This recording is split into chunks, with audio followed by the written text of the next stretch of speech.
In this video, I'm going to show you how you can export your active clients from Maid Central and put them into an Excel spreadsheet or a CSV file so that you can import this information into your high-level account or any other CRM that you are currently using.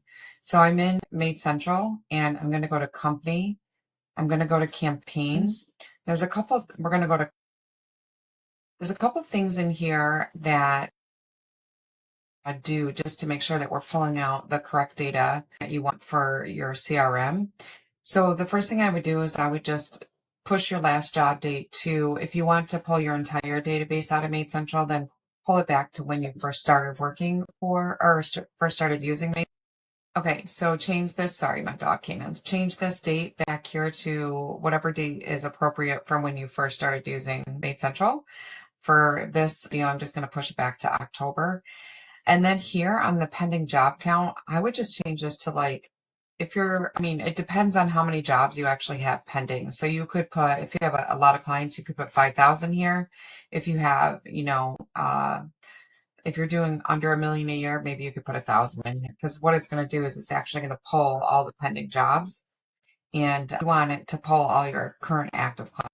Okay, so I did it from 0 to 1,000, just assuming that it's going to pull all of my active clients in based on that number. So we probably do like 400 cleanings a month. So I'm going to say 500 just to keep it down.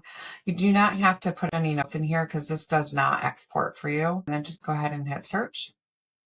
Okay, so it looks like it pulled in here. So now I'm just going to scroll over all the way to the right to show you what this looks like. So the columns that you're going to be looking for are the last job date.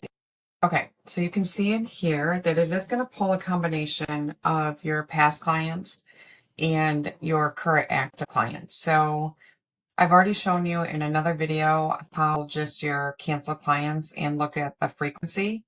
And if you remember, or in the other video, if they are just a one-time service and they didn't have recurring service after, like maybe they did a move-in cleaning and then they didn't have service again, it will not show a cancel service date. Or if they had a move-in cleaning and then they did recurring, then it will show a cancel service date.